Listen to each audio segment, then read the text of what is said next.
Meu nome é Jorge, eu sou biólogo, eu sou formado pela Universidade do Contestado em Santa Catarina e minha história com a biologia ela sempre foi muito natural, porque desde sempre eu sabia que eu queria atuar na área da ciência, na área das ciências biológicas mais especificamente, só que de início eu comecei a faculdade de engenharia ambiental.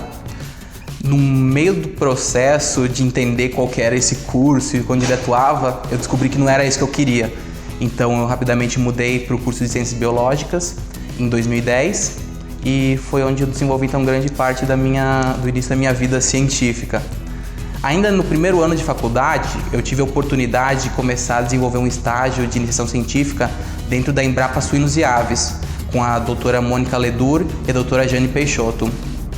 Isso foi bastante importante para mim, porque é aí que eu defini as minhas bases dentro da ciência.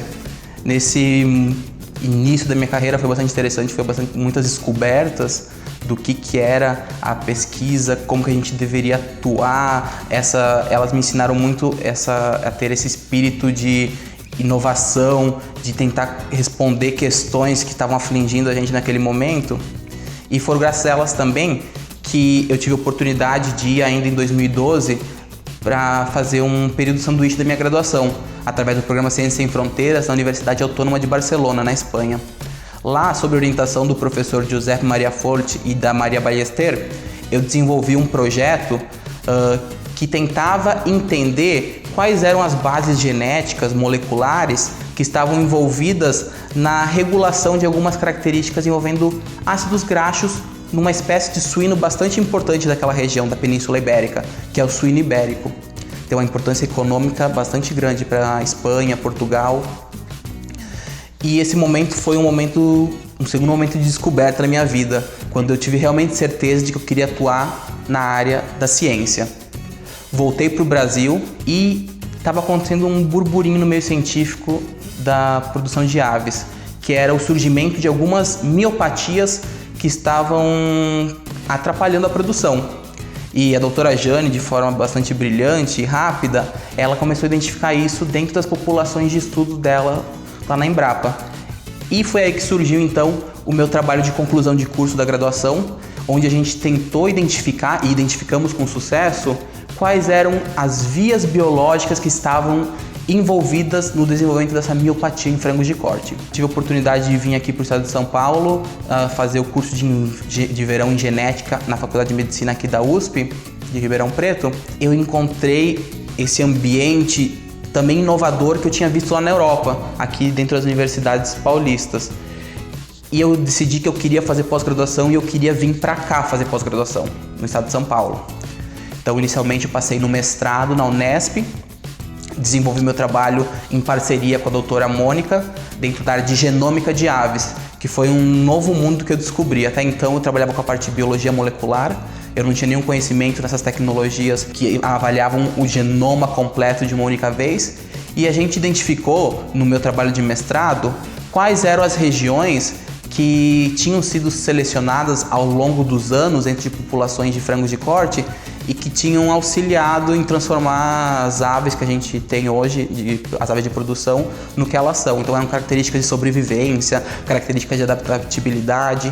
Outra parte do meu mestrado foi os estudos de associação globais do genoma. Aí a gente identificou alguns genes, algumas regiões bastante importantes na regulação de características como ganho de peso, características importantes para a produção de aves.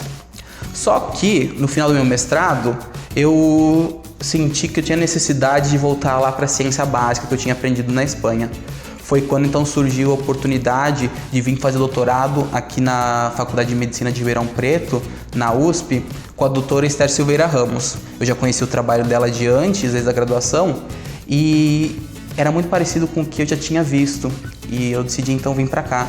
A professora Esther, desde sempre, ela sempre influenciou a gente a trabalhar muito com a parte de extensão. Então a gente realizava cursos para graduação, a gente trabalhou também com alunos do ensino fundamental, diversas palestras a gente foi incentivado a fazer, e eu descobri então meu lado professor, e eu gostei bastante disso. Então por isso que eu digo que foi um momento de descoberta para mim, porque eu descobri que quando a gente trabalha com pesquisa, a gente não é apenas cientista trancado dentro do laboratório. A gente também é aquele profissional que está em contato com a sociedade e está tentando passar de alguma maneira o que a gente está vendo aqui dentro da universidade para essas pessoas, porque senão a ciência não teria sentido nenhum para mim. E com relação ao projeto de pesquisa que eu estou desenvolvendo agora no meu doutorado com a professora, eu estou estudando a parte de epigenética, mais especificamente o efeito transgeracional, intergeracional desses marcadores epigenéticos.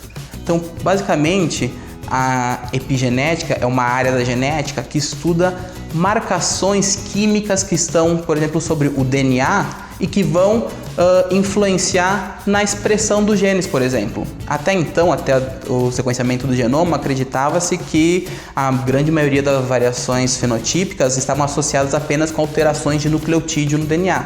E agora a gente está vendo há alguns anos que não, que marcações epigenéticas sobre essa fita de DNA também influenciam o fenótipo. E a gente está estudando isso, mais especificamente como que essas marcas são passadas de uma geração para outra, que é o efeito então transgeracional. Então, quando a mãe passa suas características para a prole. Outra coisa também dentro do meu doutorado que a gente está estudando é com relação ao desenvolvimento do ovário no animal modelo, nas aves, como animal modelo. E a gente está tentando entender qual que é a base epigenética que influencia então o desenvolvimento do ovário nesses organismos. Utilizar animais modelo para o estudo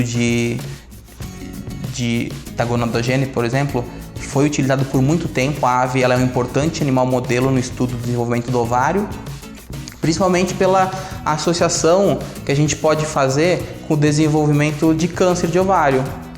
Nas aves, não sei se todo mundo sabe, mas elas desenvolvem apenas o ovário esquerdo, enquanto o ovário direito se mantém em estado não desenvolvido. Isso pode ser utilizado como um modelo para o desenvolvimento de câncer de ovário, uma vez que a gente tem células que estão se replicando bastante e células que não estão se replicando nesse tecido. Aqui na USP eu vejo que a gente tem bastante liberdade em poder estar atuando em diferentes frentes, dentro da parte de educação, dentro da parte de ciência, de extensão, e isso que me deixa bastante feliz aqui nesse período de doutoramento que eu estou vivendo.